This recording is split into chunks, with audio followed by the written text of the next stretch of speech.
Bonjour fidèles auditeurs de Radio Djena, c'est toujours un plaisir de vous retrouver pour une nouvelle émission. Alors aujourd'hui nous abordons un sujet essentiel pour les adolescents et les jeunes, la santé sexuelle et reproductive. Pour en parler, nous recevons des membres d'une association engagée qui sillonne les établissements scolaires pour sensibiliser les apprenants, pour sensibiliser les élèves. Nos invités, Victor Woglo, vice-président d'IMDI Togo et promoteur du programme ACER que nous découvrirons au cours de l'émission, et Rosie Djotan, secrétaire générale administrative de l'ONG Visa. Madame, monsieur, bonjour. Bonjour. Bonjour, Meshach. Alors, Victor, pouvez-vous nous parler d'IMDID et du programme ACER que vous mettez en œuvre? Merci beaucoup. Et tout d'abord, permettez-moi de remercier Madame la directrice de Radio Djena pour cette occasion qui nous est offerte pour parler du programme ACER et aborder les questions liées à la santé de reproduction des jeunes filles. Alors, IMDI Togo, que signifie International Model Diplomat for Integrated Development, est une association multinationale et fondée par un jeune ghanéen en 2014. Et donc, le siège se trouve au Ghana. Et suite aux impacts de l'association, elle s'est vite répandue dans le monde entier. Et nous avons aujourd'hui IMDID Bénin, IMDID Ghana. Nous avons même des représentations dans les pays occidentaux, notamment en Amérique, en Russie, en Haïti.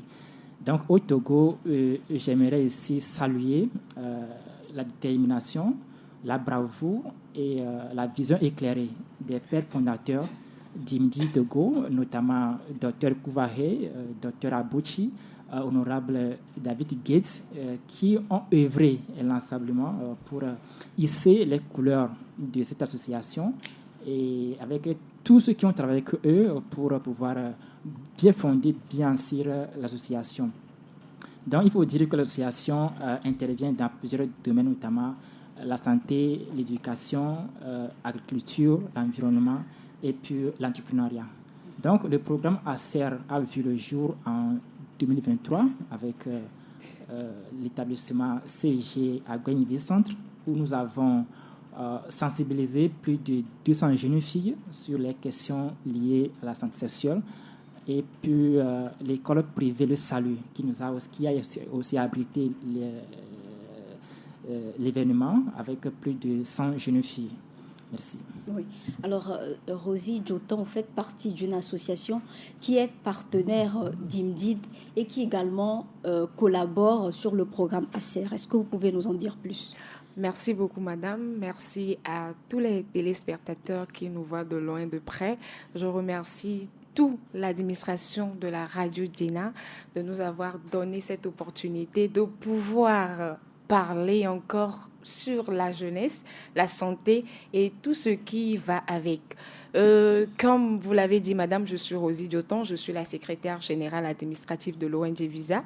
Visa, si les gens entendent visa, c'est comme si on veut leur donner du visa. Non, visa, ça signifie volontaires internationaux pour la promotion de la santé en Afrique. Nous avons 4 domaines que nous intervenons et nous sommes centrés bien sur ces domaines-là, à savoir le diabète des enfants, également le diabète des personnes âgées et des adolescents. Nous avons également un autre module que nous appelons le cancer féminin et le cancer du col de l'utérus. Aujourd'hui, nous savons que le cancer, ça tue pas seulement pour nos mamans, mais aujourd'hui, la jeune fille, à l'âge de 25 ans, 18 ans, le cancer gangrène l'utérus, tu ne peux plus enfanter avec des douleurs pas possibles. Nous avons également notre programme que nous appelons l'autisme. L'autisme, aujourd'hui, les gens confondent l'autisme avec la trisomie 21. Et il y a beaucoup de personnes dans les villages, ils mettent ces enfants-là dans les couvents pour dire qu'ils ne sont pas dignes de rester dans la population, bien de rester dans une assemblée. Or que si nous comprenons ce que c'est vraiment que l'autisme, nous allons faire développer ces enfants-là pour des grandes personnalités de demain. Et le dernier point pour nous, c'est la mutuelle de santé. Aujourd'hui, si tu n'as pas l'argent, si tu vas des hôpitaux, tu vas mourir. À cause de 1 franc, les gens vont te laisser par terre, tu vas mourir, tu vas voir ta mort comme ça et puis tu vas partir. Donc l'ONG Visa, avec toutes ces actions, nous faisons de notre mieux et également nous sommes en partenariat avec IMDID que nous travaillons depuis des années et cette collaboration aujourd'hui, nous voyons de l'impact que ça donne sur le territoire togolais. Merci. D'accord. Victoire Roglo, revenons au sujet de la sensibilisation. Qu'est-ce qui vous a motivé à faire des tournées dans les établissements? Ok, merci. Il faut dire que ACER a vu le jour suite à un constat fait par les jeunes leaders de la communauté Midi Togo. Alors, le constat, c'est quoi? Aujourd'hui, si vous prenez 100 ménages, vous verrez que 90% des parents ne sont pas en mesure de faire asseoir les jeunes filles sur une table pour parler, pour évoquer les questions liées à leur santé de reproduction. Et ça met en danger la vie de ces dernières-là. Et à ce stade, ces jeunes filles se confient à leurs camarades de classe, alors qu'eux aussi n'ont pas l'habilité de pouvoir les sensibiliser, les former, ou bien les équiper des informations qu'elles ont besoin. Et donc, il s'avère nécessaire de pouvoir créer un cadre pour mettre en relation, en contact, les jeunes filles et les psychologues, les jeunes filles et les expertes, les sages-femmes, afin que ces dernières puissent exposer leurs soucis, puissent exposer leurs inquiétudes reliées à leur santé de reproduction, à la gestion des cycles menstruels, à la gestion de la période de la puberté et tout ce qui va avec. Donc, c'est ce qui nous a poussé à créer ce cadre pour d'abord permettre à ces jeunes filles d'être équipées des informations adéquates sur comment se prendre en tant que jeune fille, c'est-à-dire la gestion corporelle, et pouvoir aussi exposer ces soucis, ces inquiétudes à des sages-femmes, à des spécialistes en matière, afin pour qu'elles puissent être accompagnées et éviter les risques et les dangers liés à ce domaine. Oui. Parlons de ces constatations. Est-ce que ça concerne une catégorie de personnes de communauté ou tout le monde? C'est sur le plan national? Oui, il faut dire que tout le monde est concerné parce que nous sommes tous appelés à éduquer les jeunes filles, nous sommes tous appelés à éduquer les enfants et chacun a sa responsabilité dans cette lutte-là. Si nous prenons aujourd'hui le cas des parents, eux, ils sont appelés à faire asseoir les enfants pour évoquer, bien pour les montrer, les avertir qu'au cours de leur vie, elles se feront face à des transformations corporelles. Alors, comment s'y prendre? Si nous prenons le cas des enseignants, alors qu'est-ce qu'il faut faire? Qu'est-ce qu'il faut dire à ces élèves-là? Alors qu'aujourd'hui, on n'a pas assez de programmes qui vont dans ce cadre, dans ce sens-là, pour éduquer les filles sur leur santé de reproduction. C'est ce qui nous a poussé vraiment à initier le programme ACER. Alors, ce programme, d'après ce que vous avez dit, est-il uniquement dédié aux filles ou vous organisez également des sessions avec les jeunes garçons, les jeunes élèves? Oui, il faut dire que, prioritairement, nous prenons à compte les jeunes filles. Certes, dans les sensibilisations, les jeunes garçons aussi peuvent participer, mais la probabilité est très faible pour les jeunes garçons. D'accord. Oui, pour pouvoir peut-être ajouter à ce que mon frère a dit, les jeunes garçons en ont besoin parce que peut-être, on dit, un oreille entend, une bouche peut le dire. Si, par exemple, le garçon est avec sa sœur à la maison, ou bien sa maman à la maison, il a la capacité quand même de parler de ça avec sa sœur ou bien sa maman. Comme M. Victor l'a dit tout à l'heure, le premier rôle, ce sont les parents. Si l'éducation de la maison ne permet pas à la jeune fille de pouvoir être à l'aise et communiquer de la sexualité, ça fausse tout. Et si c'est par dehors que la fille va écouter que ceci n'est pas bon, à un âge donné, il faut faire ça, elle va écouter des radars qui ne vont pas capter et elle va devenir peut-être quelqu'une je peux dire un peu agitée parce que elle n'a jamais entendu parler de ça. Donc, avec peut-être l'éducation, moi, je vais faire un appel aux parents parce que c'est la première éducation de nos enfants. Nous, peut-être, nous avons des enfants ou bien nous n'avons pas encore des enfants, mais nous devons préparer l'avenir de nos enfants. Si, par exemple, on dit une fille, avant de voir ses règles ou bien elle a vu ses règles, voici les étapes que tu dois passer. Si toi, mère, tu ne discutes pas avec ton enfant et c'est au dehors que la fille entende que, bon, à travers les règles, tu dois porter peut-être du vania ou bien tu dois faire comme ça. Et subitement, elle se lève du lit et puis elle voit qu'il y a du sang dans ses... Elle va paniquer. Elle va paniquer. Elle va se demander, c'est quoi? Donc, il faudrait que les parents puissent se lever et en parler beaucoup avec leurs enfants. Selon vous, quelles sont les raisons qui expliquent le tabou, le silence qu'il y a autour de la sexualité, de l'éducation à la sexualité? Selon moi, je peux dire que aujourd'hui, nous avons déjà les réseaux sociaux qui essaient de décrire beaucoup de choses. Mais pour nous, on peut dire quelque chose qui est inné en nous. On peut le faire sortir à tout moment. Moi, je dis, ma première fois, si je peux donner un témoignage, ma première fois de me sentir peut-être fille, c'est quand on m'a dit, bon, et Rosine, à tel âge donné, tu vas voir des règles. Et il faut savoir qu'à travers ces règles-là, tu ne dois plus être en contact beaucoup avec des garçons. Du côté rapport sexuel. Parce que à travers moment, tu peux tomber enceinte, tu peux avoir des maladies sexuellement transmissibles. Tu peux. Et c'est avec ça que j'ai capté, j'ai dit, ah, d'accord. Vous avez eu la chance d'avoir cette information tôt. Maintenant, pourquoi ailleurs il y a cette réticence-là à donner l'information aux filles? Je peux dire qu'il y a certains parents qui n'ont pas cette connaissance. Je peux le dire. Il y a certains parents qui n'ont pas cette connaissance. Ils vont dire, peut-être, chez moi, on ne me l'a pas dit. Donc, je reste dans cette ignorance-là, même si ma fille, elle va avoir ses règles et puis autres, je m'en fiche pas mal, je la laisse aller. Il y a certaines personnes qui n'ont pas la réflexion de pouvoir amener leur fille à sortir de ce ténèbre-là. Nous devons toujours avoir cet esprit-là de pouvoir parler. C'est pour cela qu'on dit les sensibilisations, ça sauve beaucoup. Comme je viens de le dire, d'une oreille à une autre et d'une bouche à une autre, tu peux sentir ou bien tu peux avoir cette capacité-là de pouvoir en parler. Oui.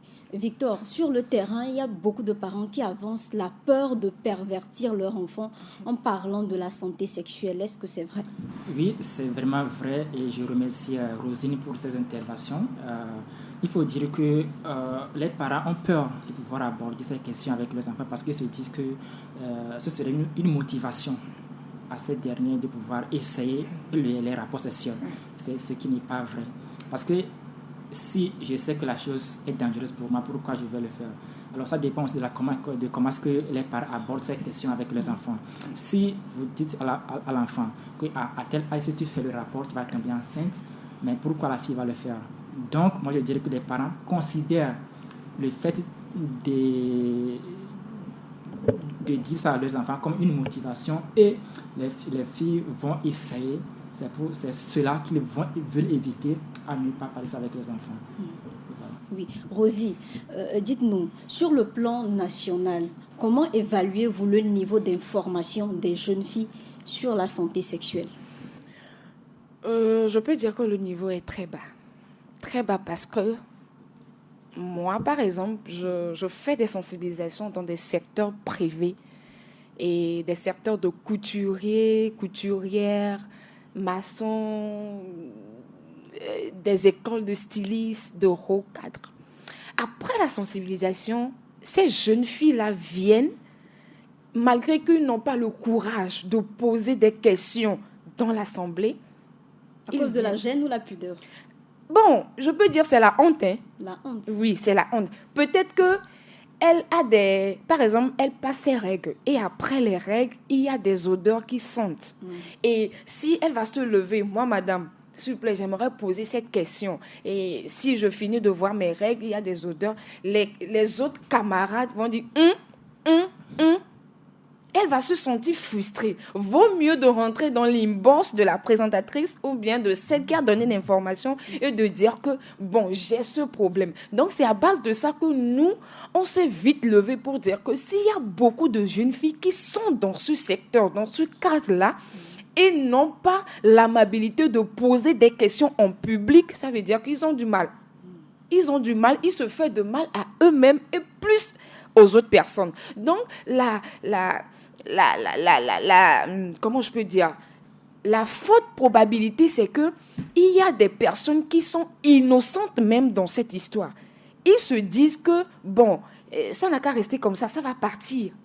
Avec l'odeur, bon, si je me lave ou bien je prends de l'eau de Javel, je mets peut-être que du clou du girofle dans l'eau. Et avec puis, les astuces sur TikTok. Voilà, les astuces sur TikTok. Et ça fait que peut-être dans 5 ans, dans 10 ans, tu ne pourrais plus enfanter. On va dire que c'est la tante qui est au village qui a lancé le sort. Non. Or que c'est toi-même qui a peut-être bouché la partie peut-être intime au niveau de l'utérus pour que tu ne puisses pas tomber enceinte.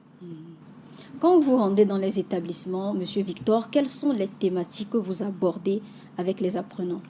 Ok, merci beaucoup. Tout d'abord, nous abordons les thèmes liés à la gestion des cycles menstruels et à la gestion de la période de puberté et les thématiques nous organisons aussi les sensibilisations, en fait, les consultations individuelles. C'est-à-dire que nous recevons les filles une à une pour pouvoir leur permettre d'exposer leurs soucis individuels à nos psychologues, à nos sages-femmes, à nos experts pour une prise en charge. Voilà, donc c'est sur ces 3 thèmes que nous abordons avec les élèves. Quel message spécifiquement vous leur délivrez en ce qui concerne, vous avez parlé de l'hygiène menstruelle. Oui. Quel genre de message vous leur délivrez? Oui, il faut dire que pour ce qui concerne l'hygiène menstruelle, il faut des étapes. Des étapes, il faut des comportements à adopter dans ces périodes-là. Et comme Roselyne l'a dit, il faut également savoir que dans ces périodes, si tu oses tenter le coup, tu risques d'en subir les conséquences. Voilà, donc on les prévenir. On les prévient sur les conséquences qu'ils peuvent rencontrer en faisant les rapports sexuels dans ces périodes-là et comment est-ce qu'il faut s'y prendre dans les périodes de leur cycle menstruel. Alors, comment est-ce qu'elles reçoivent le message que vous leur délivrez lors des sensibilisations? Sont-elles réceptives? Oui, il faut dire que la question de santé sexuelle de reproduction est très vraiment sensible et c'est une question d'actualité qui bouge les lignes, qui bouge ou bien qui fait bouger d'autres acteurs. Donc les jeunes filles ne sont pas épargnées et parfois même nous sommes obligés de pouvoir élargir nos heures d'intervention pour pouvoir accueillir, pour pouvoir, comment dirais-je, les servir. Parce que nous sommes, parfois, ils sont vraiment intéressés par rapport à ces questions, puisqu'ils n'ont pas l'occasion d'écouter ça auprès de leurs parents, ils n'ont pas l'occasion d'écouter ça auprès de leurs enseignants. Et donc, quand nous arrivons, c'est une opportunité pour eux de pouvoir apprendre sur de nouvelles choses.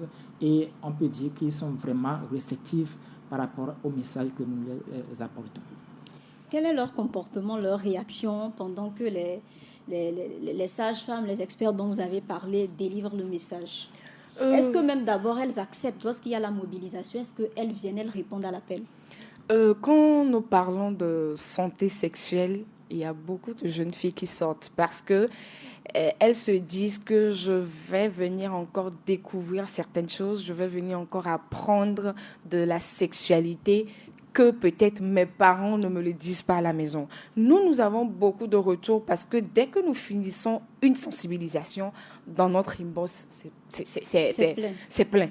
et madame, j'arrive pas à voir mes règles, madame, j'ai des règles douloureuses, madame, je me sens bizarre ce matin, madame, j'ai des petites bulles au niveau de ma partie intime, et qu'est-ce que ça peut causer, madame, je n'ai jamais fait le PV comme vous l'avez énoncé dans votre présentation, qu'est-ce que le PV, madame, est-ce que vous pouvez m'aider à faire cette analyse-là, j'ai pas l'argent. On reçoit beaucoup de témoignages parce qu'il y a certaines qui sont conscients, mais il y a d'autres, pendant la sensibilisation, ils s'en fichent pas mal. Hein. Ils dorment, certaines font des va-et-vient, certaines sortent. Bon, il y a certaines personnes, au moins, si on peut dire sur 100 personnes, il y a au moins la moitié qui se disent « Ah, cette information-là, c'est très nécessaire, je dois écouter, je dois relayer l'information, je dois peut-être être ambassadrice pour la santé sexuelle, je dois publier cette information-là pour sauver la vie d'une jeune fille qui est peut-être dans un village, qui n'a jamais entendu parler de la santé sexuelle. » Il y a certaines jeunes filles qui sont capables, à l'écoute, de relayer ces informations. Quelle est la tranche d'âge que vous mobilisez pour les sensibilisations, Victor? Ouais, il faut dire que souvent nous prenons en compte toutes les jeunes filles de 6e en terminale. Alors, ce qui veut dire que de 10, ou bien voilà, 10, 11 ans à 19 ans. 19 ans. Et maintenant, pour les filles de 10 ans, 11 ans, est-ce qu'elles arrivent à comprendre le message? Oui. C'est le même langage que vous utilisez pour les filles de 10 ans et celles de 17 ans? Même langage. Et bon, il faut dire que les filles de 6e, les filles de 10 ans, elles n'ont pas encore assez d'informations sur cette thématique-là. Et c'est l'occasion pour eux d'apprendre. Et l'année passée, je me rappelle, il y avait une fille de 6e qui a posé une question qui m'a vraiment touché. Donc, elle veut comprendre mieux pour pouvoir se protéger lorsque ce moment va arriver. Voilà, donc le message n'est pas différent, le message que nous apportons, le langage n'est pas différent de celle de peut-être les lycéens ou bien les collégiens. Généralement, vos sensibilisations durent combien de temps? C'est plusieurs sessions ou juste des journées que vous consacrez?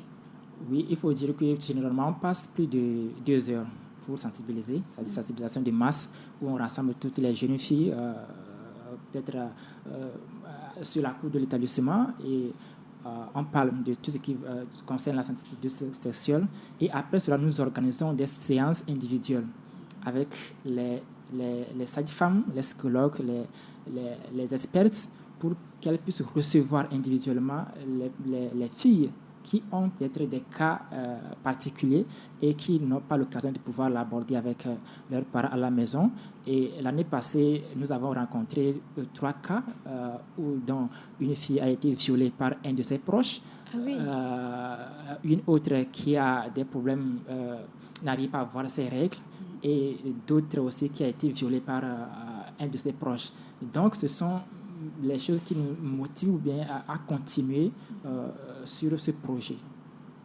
Ok. Merci. D'accord, je vous en prie. Et à votre niveau, c'est quelle tranche vous touchez lors de vos sensibilisations? Pour les sensibilisations, nous, on se dit des tranches parce que même à 50 ans, il y a certaines dames qui ne savent pas des choses. Donc, on va également dans le même sens que Imdid. On touche surtout les collèges, les lycées. Mais nos sensibilisations, nous, on le fait à travers des projections. Parce que, vous savez, aujourd'hui, il y a certaines personnes, si tu viens, tu tiens le micro, tu parles, ils ne vont pas te comprendre. Mais si tu projettes une image, tu expliques... Ce sont des documentaires? Voilà. D'accord. Des diapos qu'on fait avec peut-être un peu de scénario de certaines personnes, ou bien si on va aux sensibilisations, des témoignages de certaines jeunes filles, des témoignages de certaines personnes, ça va susciter la personne à dire que cette maladie-là, ou bien ce cas-là, c'est important à savoir. Si par exemple, moi on me dit aujourd'hui que la drépanocytose par exemple, ça fait très mal. Et que moi, je n'ai pas peut-être la drépanocytose ou bien je n'ai pas quelqu'un dans ma famille qui est drépanocytaire, je ne vais pas avoir l'importance. Oui. Voilà. Mais si je vois peut-être une sensibilisation avec des images, avec de comment un enfant souffre au moment de la chaleur, au moment de la fraîcheur, il se coupe, il se frotte, il sent des douleurs pas possibles. On lui fait de la morphine, on lui fait des médicaments pour garder. Le message passe plus rapidement. À travers les projections. Donc, même les personnes âgées, on va toucher tout le monde. On peut cibler surtout les jeunes filles qui viennent maintenant, mais dans certains cas, il y a certains de nos mamans aujourd'hui qui ne connaissent pas encore ces choses. Eux aussi doivent apprendre pour pouvoir donner le message. L'information à leur enfant. Alors, à l'instar de Victor, est-ce que vous rassemblez les filles du collège et du lycée dans une seule salle pour leur délivrer le message? Je peux dire, si les enfants sont aussi beaucoup, des fois le message ne passe pas. Il y a certaines qui font de bruit derrière, truc là. Donc, nous, on le fait par section. On peut rassembler les collégiens et après une autre session, rassembler les lycéens. Et là, au moins, avec les collégiens, on peut savoir que peut-être que c'est 90 personnes, peut-être que c'est 60 personnes. On essaie de les prendre dans une salle à travers la projection, la sensibilisation, on fait. Et on peut encore demander peut-être à l'administration de l'école de reprogrammer pour également les lycéens et venir également. On peut faire des sensibilisations de mars, et comme Victor le dit, des marches sous le Mans. Si l'administration vous dit, je vous donne peut-être que 10 minutes, 30 minutes, là, tu ne peux pas faire une projection. Tu vas faire ça en masse et puis tu vas parler et après, les questions peuvent pleuvoir. Et est-ce que les garçons n'ont pas soulevé peut-être le besoin aussi d'être entretenus sur le sujet lors de vos différents passages? Oui, effectivement. Je me souviens l'année surpassée, en 2023, je pense, lorsqu'on était au lycée, au CEG à Goniville Centre. À la fin, un groupe de jeunes garçons nous ont abordés et pour savoir pourquoi pourquoi on n'a pas pris en compte le cas des jeunes garçons. Parce qu'ils se disent qu'eux aussi, ils en ont besoin. Parce que c'est eux qui sont même les acteurs peut-être des grossesses précoces, des grossesses indésirées des jeunes filles. Et donc, ils nous ont demandé de pouvoir, peut-être dans les éditions prochaines, d'organiser une session pour leur cas aussi. Donc, c'est une demande qui a été prise en compte et sur laquelle nous travaillons dans les années à venir pour pouvoir les servir aussi. Alors, dites-nous, depuis que vous avez commencé les sensibilisations et les tournées, est-ce que vous sentez un certain changement? Oui, forcément. Rosine l'a dit tout de suite. Et de notre côté, c'est la même chose. Après les séances de sensibilisation, nous organisons ce que nous appelons le feedback ACER, où nous envoyons un formulaire en ligne au chef d'établissement. Ils remplissent. Et l'année passée, nous étions vraiment motivés par rapport au retour des chefs d'établissement par rapport à l'impact que cela a apporté dans la vie de leurs élèves. Et puis, après, même l'année passée, nous avons reçu des appels auprès de nos sages-femmes, nos experts, qui nous ont informé que voilà, ils ont reçu l'appel des élèves, qui les ont remerciés, qui continuent toujours pas à poser des questions par rapport à comment est-ce qu'ils vont se prendre pour une meilleure vie concernant leur santé sexuelle.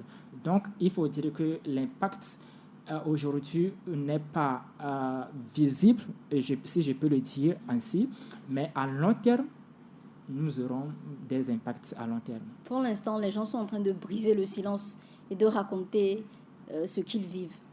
Oui. Et ça, c'est lors des séances individuelles. Parce que, comme Rosine l'a dit, parfois les jeunes filles ont la honte de pouvoir exposer ceci-là au public. Et n'aiment pas aussi l'aborder avec les parents. Donc, si nous créons peut-être un cadre de confidentialité où la fille se sent à l'aise, voilà, elle arrive à exposer tout ce qu'elle vit comme souci, comme inquiétude. Elle expose cela à nos sages-femmes ou bien à nos experts pour une prise en charge. Alors, sur quelle période s'étend votre sensibilisation? C'est mensuel, trimestriel ou quelques jours dans l'année? Ouais, il faut dire que le programme ACER, c'est un programme annuel. Généralement dans le mois de février-mars. Donc, chaque année, nous demandons la permission au ministère des Enseignements primaires et secondaires, à qui j'adresse mes remerciements pour leurs autorisations. Donc, dès qu'ils me disent de go possède cette autorisation, nous procédons aux démarches administratives avec les directeurs d'établissement. Donc, si cela est fait, nous commençons les ateliers avec les jeunes filles. Généralement, on fait les soirées de 14h à 17h pour ne pas aussi empiéter sur le programme de l'établissement. Donc, c'est un programme annuel. Un programme annuel? Oui. Oui, de notre côté, nous le faisons.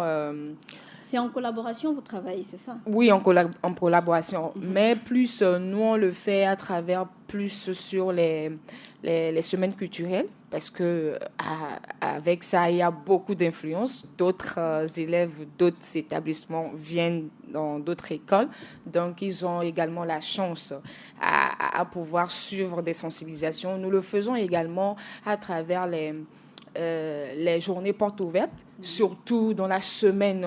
Aujourd'hui, par exemple, on parle de la journée mondiale de l'obésité. On aura parlé également de la journée mondiale de la jeune fille, de la santé sexuelle. Donc, à travers ça, dès que le besoin est et que, par exemple, nous envoyons des lettres dans les établissements et que l'administration nous donne un retour favorable, on est sur le terrain, on en parle pour beaucoup de jeunes filles. Oui. Est-ce que vous proposez par moment des accompagnements aux filles qui témoignent d'être victimes de violences de VBG ou qui vous sollicitent?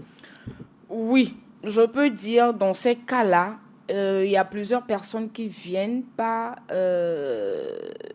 visibles, mais comme je peux le dire, un peu en cachette, parce que c'est un cas peut-être critique. Comme Victor vient de le dire, ils ont reçu 3 cas et dans les 3 cas, il y a 2 personnes qui ont été violées. Oui. Et aujourd'hui, cet enfant-là, bien cette fille-là ne peut pas venir crier que j'ai été violée. Si c'est pas à un contact face à face, et eux-mêmes ne vont pas savoir que la fille a été violée. Peut-être qu'elle va garder l'information jusqu'à peut-être dans son foyer. Elle ne va même pas dire à son mari, elle va souffrir, mais ils ont besoin d'être en contact avec quelqu'un, un psychologue, une sage-femme, quelqu'un qui doit écouter. Et puis, elle va faire sortir tout ce qu'elle a dans le ventre. Peut-être qu'elle a des souffrances, elle a des blessures intérieures, qu'elle en a besoin de...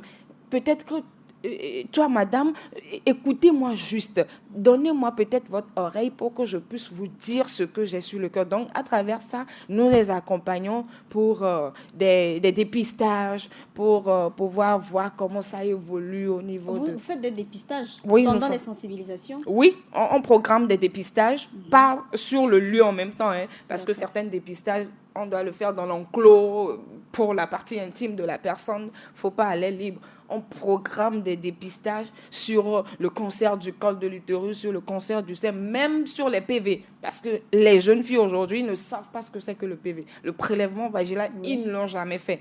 Donc, nous, on programme ça et on fait ça. On a même créé un groupe de santé féminin, plus de 800 jeunes filles. Ah oui? Oui, 800 jeunes filles. Ce sont des filles que vous avez touchées dans les établissements? Voilà. D'accord. Et que nous avons créé un lien pour que toutes ces jeunes filles-là rentrent dans le groupe et chaque temps, le docteur fait des sensibilisations sur la sexualité, sur le diabète, l'hypertension, le cancer, la drépanocytose. Beaucoup de thèmes se font chaque jour à travers le docteur. Très bien. Alors, en quoi consiste l'accompagnement que vous proposez aux jeunes filles victimes de VBG?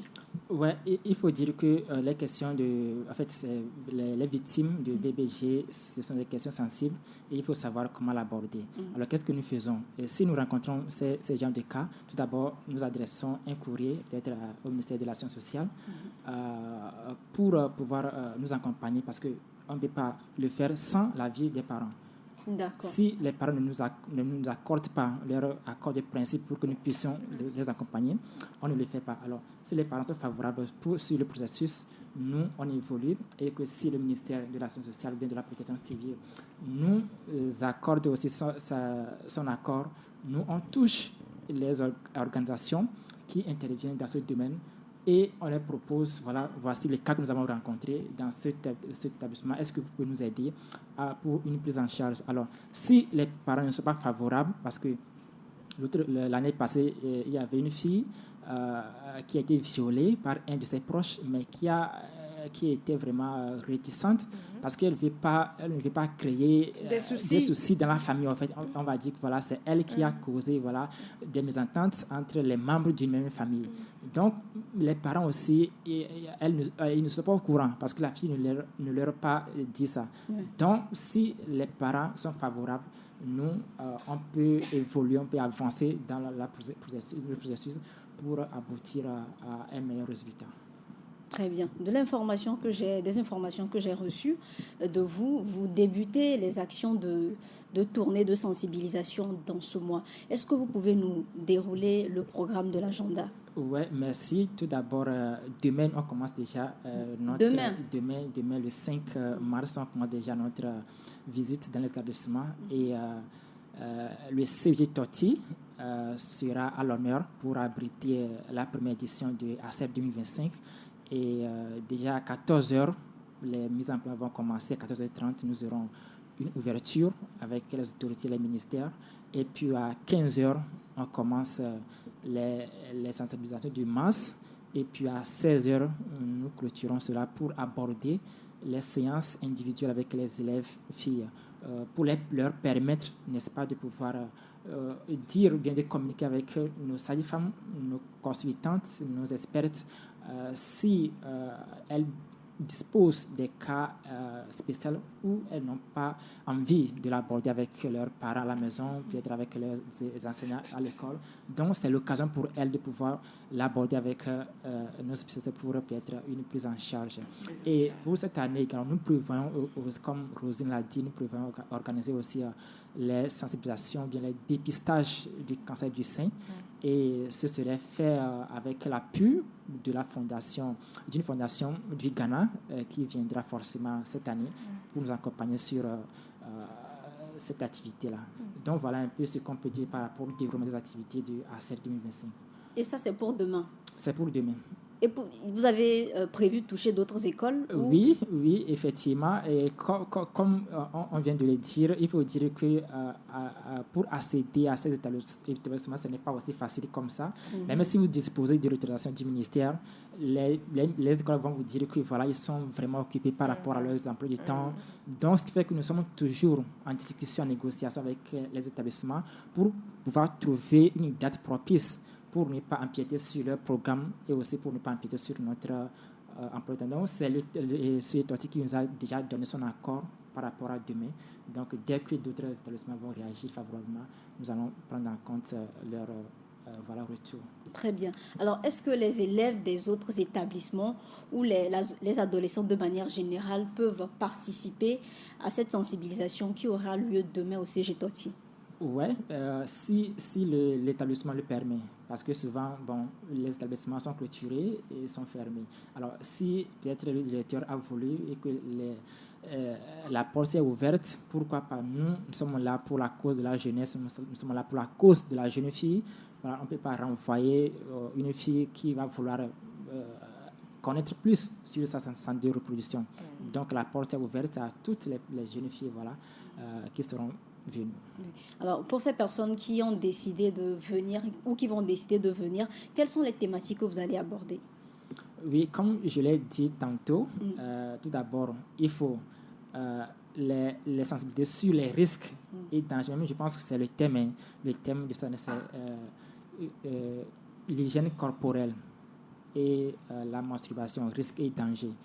Donc, nous allons aborder les risques et dangers liés à cette thématique-là et leur équiper avec les informations adéquates. Parce que comme ils sont toujours avec leurs camarades à l'école, ils sont souvent, ils reçoivent les informations qui ne sont pas peut-être vraies à cause des médias, à cause des réseaux sociaux, des informations qui ne sont pas vraies. Donc, c'est le lieu de pouvoir leur donner des informations adéquates sur la question liée à la santé de reproduction et aussi les inviter à faire des dépistages du cancer du sein, les inviter pour une prise en charge de leur période de menstruation et de comment gérer leur période de puberté. Merci. Rosie, l'émission tire à sa fin. Votre dernier message à adresser aux auditeurs? Vraiment, je vous remercie parce que l'émission, moi personnellement, m'a fait du bien et j'espère que quelqu'un derrière sa radio, peut-être derrière son écran, a pu retenir quelque chose de notre conversation de 1 heure de temps que nous avons fait aujourd'hui. Et je porte à la connaissance de toutes les jeunes filles. Aujourd'hui, les jeunes filles doivent être des exemples pour le monde entier, pour la nation togolaise.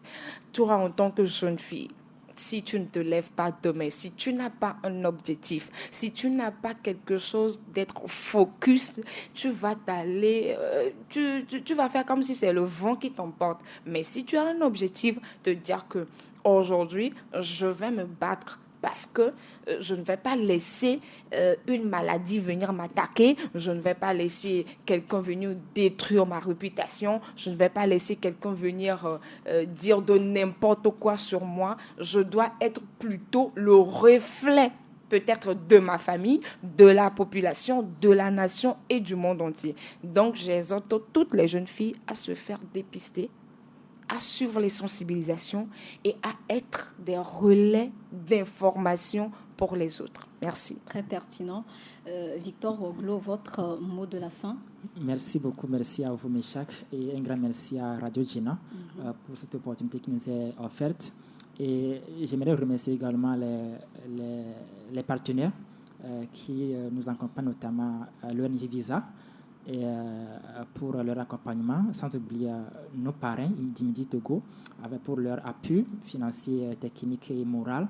Et remercier également toute l'équipe de la team ASER pour leur engagement et inviter d'autres partenaires qui nous écoutent actuellement nous joindre sur ce projet pour une cause noble, parce que, comme Rosine l'a dit, il faut aujourd'hui éduquer les jeunes filles pour que nous puissions avoir une nation meilleure demain. Parce que quelqu'un dira, si tu éduques une fille, tu as éduqué une grande nation. Donc, pourquoi pas nous rejoindre sur cette thématique pour pouvoir avoir de l'impact sur notre pays.